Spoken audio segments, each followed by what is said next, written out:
Il fait partie aussi de la sunna pendant le Jumu'ah de venir tôt à la prière, de s'y préparer, de faire le bain rituel, de faire le ghusl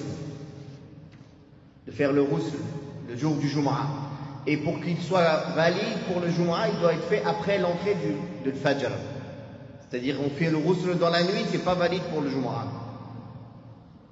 Parce que le hadith il parle de Yawm al-Jumu'ah, la journée du Jumu'ah, et non pas le jour en tant que tel, c'est-à-dire 24 heures. Non.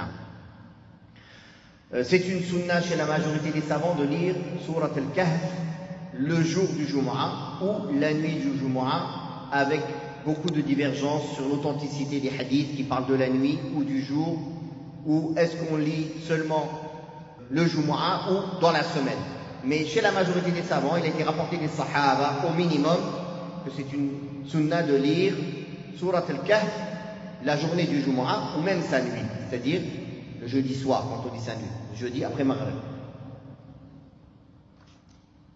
Il fait partie de la sunna. Et le bain rituel le jour du Jumu'ah, c'est une sunna selon l'unanimité des savants, où l'unanimité a été rapportée sur cela, et il y a peu de gens qui ont contredit cet avis pour dire que c'est obligatoire. Se parfumer pour l'homme qui va au Jumu'ah, c'est une sunna. Se parer, mettre ses beaux habits. Le prophète sallallahu alayhi wa sallam avait un manteau, un habit spécifique pour le jour du Jumu'ah. Donc c'est une sunna d'avoir un vêtement spécial pour le Jumu'ah, un vêtement spécial pour l'Eid, par exemple. Un beau vêtement qu'on met le jour du Jumu'ah, le jour du Eid. C'est une sunna. De s'y rendre tôt. Il y a plusieurs hadiths authentiques qui parlent de ceux qui se rendent très tôt au Jumu'ah. Qu'ils auront, comme s'ils avaient sacrifié un chameau, celui qui vient après, comme s'il avait sacrifié une vache, celui qui vient après, comme un mouton, etc. Celui qui vient le dernier, comme s'il avait donné en aumône un œuf. Et celui qui vient alors que l'imam est monté sur le mimbar, les anges entrent et ils ferment les feuillets dans lesquels ils écrivent toutes ces personnes. Donc il faut arriver avant pour avoir ces récompenses.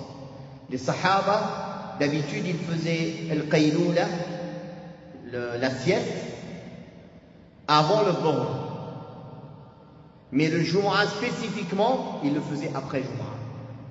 Le matin, ils allaient tôt, et après Jumu'ah, ils faisaient leur sieste.